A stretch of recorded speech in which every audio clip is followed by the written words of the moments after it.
या रेसिपीमध्ये आपलं स्वागत आहे. आपण करणार आहे शेवग्या शेंगाची भाजी करणार आहे सुकी. त्यासाठी एक कढई ठेवली, त्यात आपण तेल टाकून घेऊया. तेल छान तापलं की त्यातच जिरं टाकूया. जिरं छान तापलं भाजलं की त्यातच कांदा, लसूण, आलं हे बारीक करून घेतलेलं आहे, ती सुद्धा टाकून आपण तेलात परतून घेऊया. व्यवस्थित असा कांदा सोनेरी रंग होईपर्यंत भाजून घेऊया.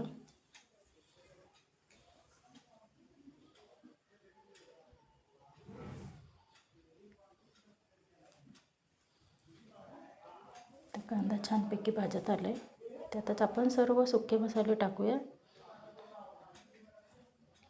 2 चमचे लाल तिखट, 1 चमचा धना पावडर, अर्धा चमचा हळद, अर्धा चमचा गरम मसाला.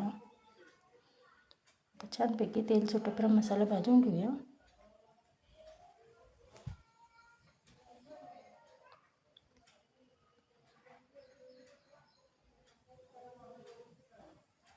तर मसाला छानपैकी भाजत आला आहे, त्यातच चवीनुसार मीठ टाकूया.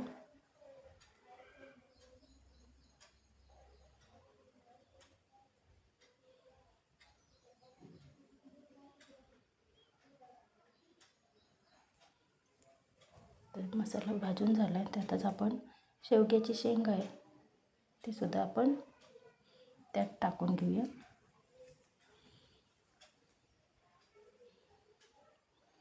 आणि व्यवस्थित असं परतून घेऊया.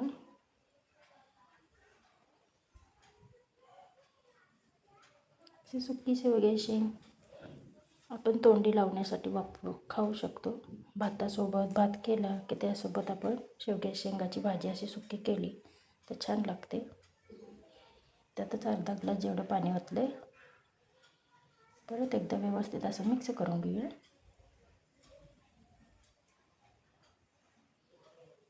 त्यातच बारीक चिरलेली कोथिंबीर आहे ती सुद्धा टाकूया.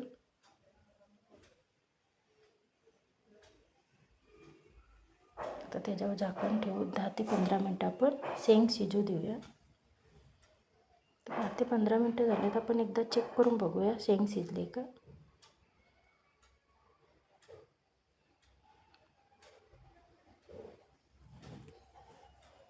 तर शेंग अजून शिजली नाही, अजून 5-10 मिनटं आपण झाकण ठेवूया. तर 5 ते 10 मिनटं झालेत, परत एकदा बघून घेऊया आपण शेंग शिजले का.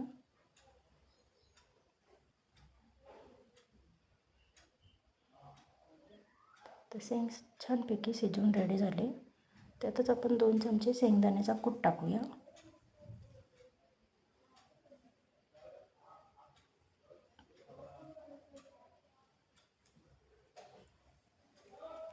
आता परत एकदा व्यवस्थित असं मिक्स करून घेऊया. आणि अजून 5 मिनटं आपण जरा उकळी येऊ देऊया एकदा.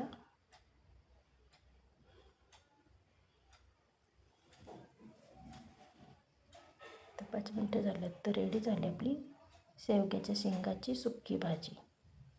तर व्हिडिओ आवडल्यास लाईक, शेअर, सबस्क्राईब करायला विसरू नका. धन्यवाद.